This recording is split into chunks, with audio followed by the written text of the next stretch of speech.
The moment he turned off the TV and said, "Get out, old woman," I knew my life inside that house was over. The remote clicked once, and the room fell into a silence so sudden it felt violent. I had been sitting in my chair by the window, the one with the worn armrest where my hand always rested, watching the evening news the same way I had for years. Not because I cared so much about the headlines, but because that half hour belonged to me. It was the only time of day when no one needed anything, when my knees stopped aching and my thoughts could settle. Then Evan stepped in front of the screen like a shadow crossing a wall. He did not look at me at first. He simply reached out, pressed the button, and let the black screen speak for him. Then he turned and said it clearly, loudly, without hesitation. "Get out. Go to your room. This living room is mine now." For a second I wondered if I had misheard him. 69 years of life teaches you that sometimes cruelty disguises itself as misunderstanding. I looked past him to the kitchen doorway. My daughter Rachel stood there holding 2 grocery bags, the plastic handles digging into her fingers. Our eyes met. I waited. Just one sentence. "Mom, this is your house," or "Do not talk to her like that." Anything. Rachel lowered her gaze. That was when something inside me went very still. Not angry, not broken, just clear. Evan dropped onto the couch I had paid for and turned the volume up on his phone as if I had already vanished. In his world, I was furniture, something old that came with the house. I stood up slowly. My joints protested, but I ignored them. I walked to the hallway, reached into the bowl by the door, and wrapped my fingers around my keys. The metal felt cold and solid, real. Evan laughed behind me and said, "Do not forget your glasses." Rachel did not follow. At the door, I paused. The framed photo of the desert hills hung slightly crooked. The rug I vacuumed every Saturday lay flattened where Evan's shoes always landed. I realized then that I had been shrinking myself inch by inch for 4 years, making space for a man who believed space was something you took. I stepped outside and closed the door gently, not in anger, not in fear, like placing a final period at the end of a sentence. The air was cool and smelled like dust and evening flowers. I locked the gate from the outside and walked until I found a cab. The driver asked where to. I gave him the name of a hotel downtown. When I sat back, my hands trembled, not because I was afraid, but because my mind had begun to work again. That night, alone in a quiet room, I opened the old leather folder I had not touched in years. Inside were copies of documents I once handled daily when I worked at the county land records office. Deeds, titles, ownership lines that did not lie or forget.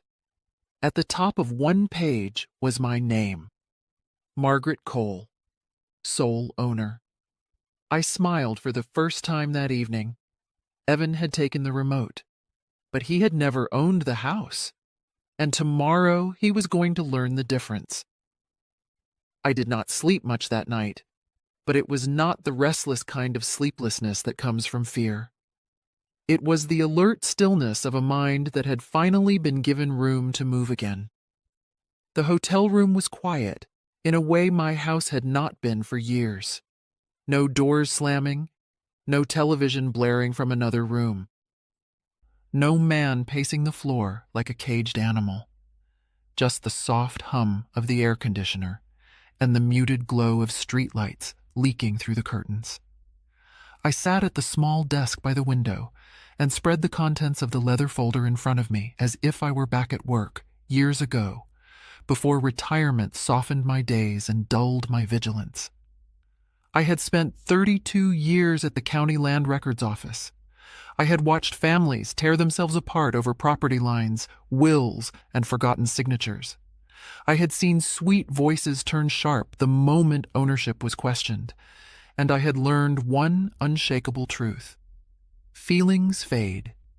Paper does not. The deed was there exactly as I remembered. Recorded cleanly. No liens, no transfers, no joint ownership. The house had never stopped being mine. Not when my husband died. Not when Rachel asked if she and Evan could stay for a little while. Not when that little while stretched into 4 long years of swallowed words and closed doors. I poured myself a cup of hotel coffee and let it sit untouched. My reflection in the darkened window startled me. The same gray hair, the same lined face, but something in my eyes had changed. I looked like the woman I used to be at the counter, the one people underestimated until they realized she knew exactly where to look. I took out my phone and scrolled to a name I had not dialed in years. Daniel Price. We had worked across the street from each other back when I was still filing documents and correcting errors no one else noticed. He handled property disputes. I handled the records that decided them. We had crossed paths often, professionally, respectfully, without small talk. He answered on the 3rd ring. Margaret. His voice carried surprise, then concern. It is late. Are you all right? I am now, I said, but I need your help in the morning. There was a pause. He knew me well enough not to ask for drama. What happened? I told him the truth without decoration. My son-in-law ordered me out of my own living room. My daughter said nothing. I left. They have lived in my house for 4 years without a lease. I want them gone, legally. Another pause, longer this time. The house is still in your name, he asked. Sole owner, I replied. Then you are not asking for permission, he said calmly. You are asking for procedure. Exactly. He exhaled once, slow and deliberate. Then listen carefully. They are not tenants. They are occupants by consent. That consent can be withdrawn. We will prepare a notice. It must be served properly. No shouting, no confrontation, just paper. I closed my eyes for a moment and felt something settle into place. Tomorrow, I said. Tomorrow, he confirmed. I will send my associate to serve it. You do not need to be there. Good. Before we hung up, he added softly, You know this will change things with your daughter. I know, I said. But things have already changed. I just stopped pretending they had not. When the call ended, I finally drank the coffee. It was bitter but grounding. I lay down fully clothed on the bed and slept deeply, like someone who had put down a heavy load at last. Outside, the city moved on without me. Inside that quiet room, a decision had been made. And by morning, the house I had been told to leave would receive a visitor who did not knock out of courtesy, but out of law. Morning came with a pale desert light that slipped through the hotel curtains and rested on my face like a hand. I woke without an alarm, without the familiar jolt of dread that used to greet me each day in my own house. For the first time in years, my thoughts were not about what mood Evan might be in, or how carefully I would have to move around him. They were precise and orderly, like documents laid out on a desk. By 8:30, my phone vibrated once. Daniel Price. He is on his way. I showered, dressed simply, and sat by the window with my purse on my lap. Inside it were my keys, my identification, and the folder that had quietly waited for this moment. I imagined the house across town exactly as I had left it. Evan asleep on the couch, the television probably still tuned to whatever he had claimed the night before. Rachel moving carefully, anticipating his temper, mistaking silence for peace. At 9:12, my phone rang again, a different number. Mom. Rachel's voice was sharp with panic. There is a man at the door. He says he is here on legal business. I did not rush to answer. I let the phone ring once more, then twice, and only then did I speak. "Is Evan awake?" "He is yelling," she whispered. "He thinks it is about the internet bill or something." "Mom, what is happening?" I looked out at the street below, at people walking to work, unaware that a quiet earthquake was passing through my family room.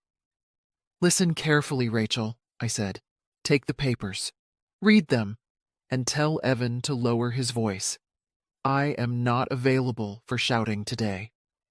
There was a muffled explosion of sound on her end, Evan's voice crashing through the phone, demanding to know where I was, what this was, how dare I embarrass him in front of a stranger.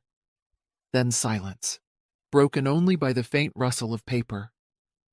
"Mom," she said finally, her voice unsteady, "it says notice of termination of occupancy. 30 days. "Yes," I replied. "That is correct. You cannot do this. This is our home. It is the house I allowed you to stay in," I said calmly. "That permission has ended." I could hear Evan in the background, swearing, pacing, grabbing at words he did not understand. Rachel began to cry, but I did not soften my voice. "This man is only delivering paper," I continued. "He is not your enemy. The law is not attacking you. It is clarifying something that should never have been confused." The call ended abruptly. I imagined the associate, neat and composed, stepping back through the gate while chaos filled the space he left behind. I imagined Evan's face as the word occupant settled into his understanding. Not owner, not provider, occupant. I went downstairs and ordered breakfast in the hotel cafe. Oatmeal, coffee, water. Simple things. Halfway through my meal, my phone buzzed again. Transaction declined, card suspended. I smiled faintly. After the notice came reality. "Mom," another message followed. "The internet just went out. Evan is furious. What are you doing?" I finished my coffee before replying. "I am reclaiming my life." I set the phone face down and let the city noise wash over me. Somewhere across town, a man who had mistaken volume for authority was learning how thin his ground really was. And somewhere inside myself, a door that had been closed for years had finally opened. This was only the beginning. The first real crack appeared at a grocery store 20 minutes from my hotel. I did not see it happen, but I felt it through my phone. Rachel's name flashed again, followed by a stream of messages so fast they blurred together. "The card is not working. The cashier is staring. People are watching. Evan says fix it now. Mom, please." I let the phone sit beside me on the table while I finished my oatmeal. I wiped my mouth, folded the napkin carefully, and only then picked it up. "It is not broken," I typed. "It is closed." The reply came immediately, furious and unfiltered. "You cannot do this. That card is for groceries, for necessities." "For 4 years," I answered silently. "For 4 years, you lived without rent, utilities, or contribution. This is not an emergency. This is a correction." A minute later, Evan's number appeared on the screen. I answered this time, not because I owed him anything, but because clarity works best when delivered early. "What the hell did you do?" he shouted. "Do you have any idea how humiliating this is?" "Humiliation is being ordered out of your own living room," I said evenly. "What you are feeling now is inconvenience." He laughed sharply, the sound brittle. "You are trying to control us with money." "No," I replied. "I stopped confusing help with obligation." He began to talk fast then, words tumbling over each other, explaining how things were temporary, how the market had shifted, how his investments were about to turn around. He said the same phrases he had used for years whenever I asked gentle questions. "Just a little longer. Almost there. Trust me." This time, I did not interrupt. When he finished, breathing hard, I asked one question. Where is the money, Evan? There was a pause, a real one. You would not understand. Try me. Rachel's voice slipped into the call, thin and shaken. He said it was tied up. He said we were saving. Saving what? I asked her softly. Another silence. Then Evan snapped back in, anger covering something else now. Fear. You are overreacting. You cannot just pull the rug out from under us. I looked at the bank notification still glowing on my screen. Transaction declined $87. Meat department. You pulled the rug out from under yourselves, I said. I simply stopped holding it up. I ended the call. At the hotel, I walked to the window and stood there, phone in hand. More messages came in. Evan accusing, Rachel pleading. I did not answer. Silence was no longer absence. It was a boundary. A little later, another notification arrived. This one was quieter, but heavier. Account update. Supplementary card closed. Alerts active on primary holder only.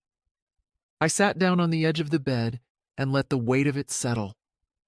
The money had been my voice for years, speaking when I would not. Now that voice was gone, and what remained was truth. Across town, Evan was discovering what happens when confidence meets arithmetic. When promises are asked to show receipts. When the noise stops and only numbers remain. I did not feel victorious. I felt steady. By late afternoon, Daniel texted me.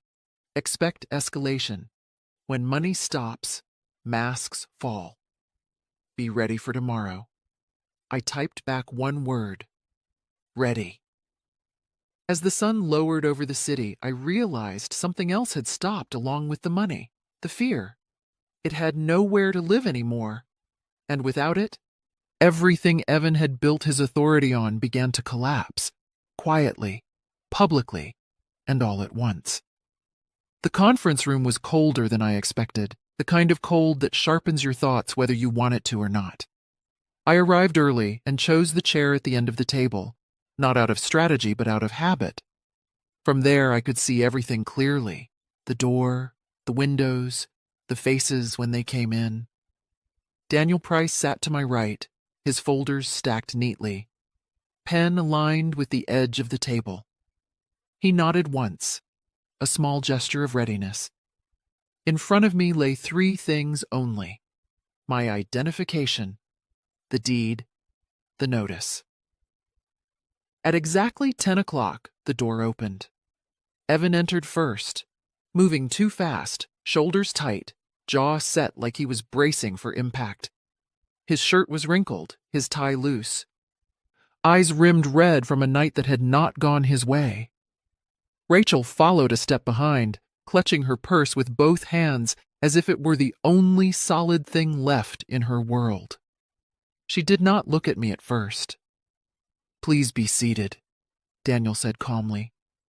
We are not here to play games, Evan snapped, dropping into a chair.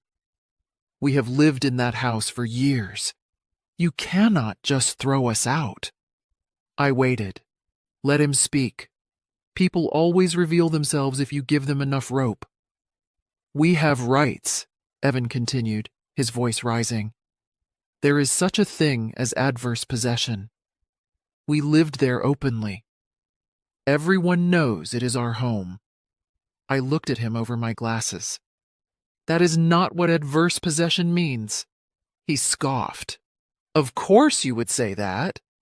I spent 3 decades recording property claims, I replied. Adverse possession requires the owner to be absent, unaware, and unpaid. I lived there. I paid everything, and I am very aware. Daniel slid the deed forward slightly, not as a threat, but as a fact. The ownership is clear. There is no lease. Consent has been withdrawn. The notice is valid. Evan turned to Rachel then, panic flashing through his anger. Tell them this is unfair. Rachel finally looked at me. Her eyes searched my face for the softness she remembered, the mother who fixed things quietly. She did not find it. "Mom," she whispered, "he said we were saving. He said everything was under control. That was my opening." "Saving requires numbers," I said. I reached into my folder and placed several documents on the table. Bank statements, loan notices, a brokerage summary printed in black and white. "What is this?" Evan barked, reaching for them. Daniel's hand stopped his. "Let her read it." Rachel picked up the pages. Her eyes moved quickly at first, then slower, then froze. Her breath caught. I watched the exact moment understanding replaced hope. "It is negative," she said softly. "There is nothing here." "Worse than nothing," I corrected. "Debt. Margin calls, losses rolled over again and again." Evan leaned back, color draining from his face. "It was temporary," he said weakly. "The market would have turned." "So you needed my house to buy time," I said, "and my silence to keep your story alive." He slammed his hand on the table. "I am your son-in-law. Family helps family. Family does not silence its elders," I replied. "Family does not fund lies." I stood then, slowly, deliberately. The room followed me into stillness. "Here are the terms. 30 days. No extensions. Utilities and accounts in my name remain closed. Any attempt to intimidate or harass me will be documented and addressed legally. When I collect my belongings, I expect no confrontation." Rachel's shoulders shook. Evan said nothing. "And one more thing," I added, turning to my daughter. "What you do next is your choice. You can stay tied to a man who spent 4 years spending your future, or you can step away and build your own. I will not finance either decision." Daniel closed his folder. "This meeting is concluded." As I walked past Evan, I paused just long enough to say quietly, "You confused my patience with permission. That mistake will cost you." The door closed behind me with a soft, final click. For the first time, the law had spoken louder than his voice. The fallout did not take long. By the time I reached the hotel, my phone was already vibrating again, not with anger this time, but with something thinner and more fragile. Fear travels faster when there is nowhere left to hide it. Daniel called first. His voice was measured, professional.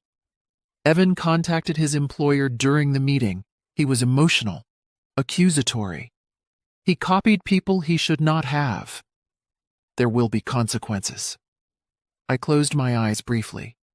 Evan had always believed volume could substitute for leverage. In the wrong room, it had cost him more than he realized. That evening, as the light outside softened and the city cooled, my phone rang with Rachel's name.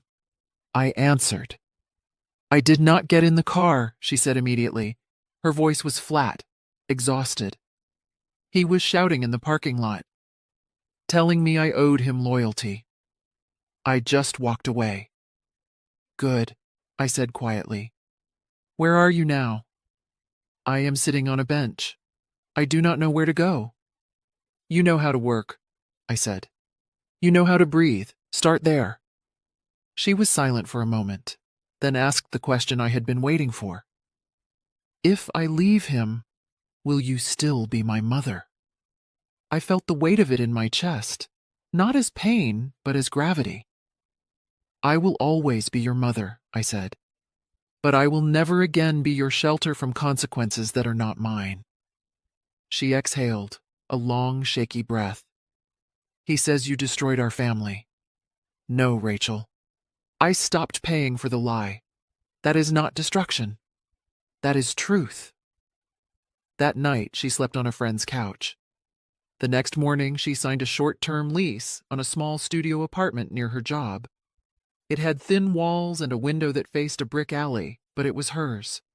She opened her own bank account. She canceled the shared credit line. She did not tell Evan where she lived.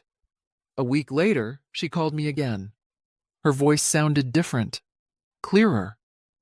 I met with a lawyer, she said. I am filing for divorce.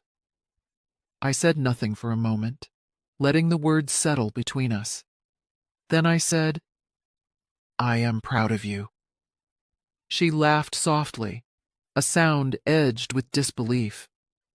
I keep thinking if you had turned the internet back on, if you had fixed the card, I would have gone back. I would have apologized. I would still be there. I know, I said.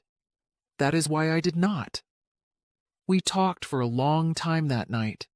Not about Evan, but about her work, her fears, the strange relief of paying her own rent, about learning the cost of groceries when no one is rescuing you. When we hung up, I sat on the edge of the bed and understood something with absolute certainty. My daughter had not needed saving. She had needed a door.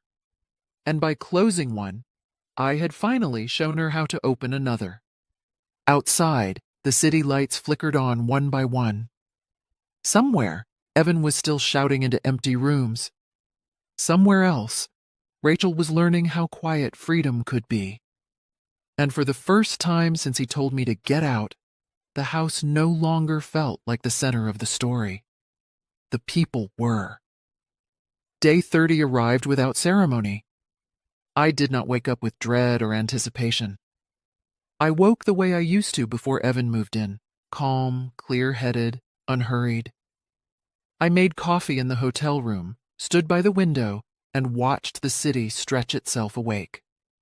Today was not about confrontation. It was about completion. Daniel had insisted I not be present. Let the paper finish the work, he had said. Let the house breathe before you walk back in. So I left town for the morning. I drove west until the buildings thinned and the road opened into pale desert light. I sat in a quiet cafe, ordered toast and eggs, and read a book without turning the page too quickly. Every so often, my phone buzzed, but I did not rush to it. At 9:47, a single message appeared. They are loading the truck. At 10:12, keys will be handed over shortly. At 11, inventory completed. Minor damage noted. Locks intact. At 11:30, they are gone. That was all. No shouting, no dramatic calls, no final accusations. Just a truck pulling away from a house that had carried weight it was never meant to bear. I returned in the afternoon. The gate opened easily. The key turned without resistance, as if the house recognized my hand. Inside, the air was stale, heavy with the residue of voices that had filled it too loudly for too long. The living room looked larger without the couch Evan had claimed like a throne. Pale rectangles marked where pictures had hung.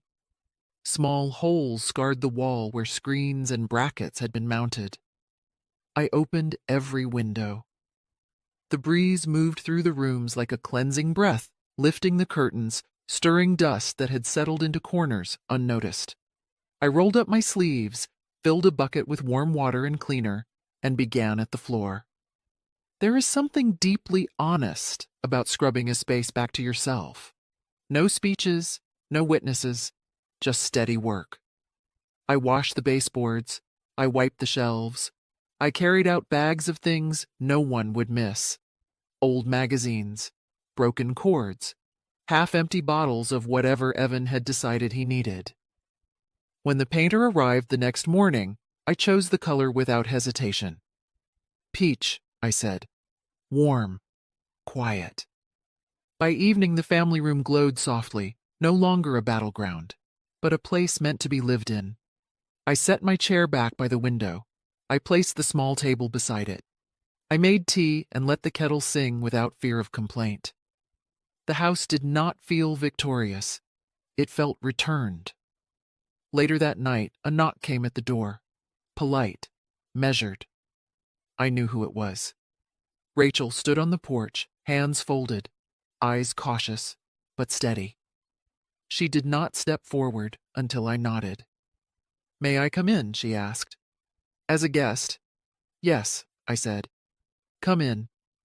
She looked around slowly, taking in the peach walls, the quiet, the absence of tension she had mistaken for normal. She exhaled as if she had been holding her breath for years. "It feels different," she said. "It is different," I replied.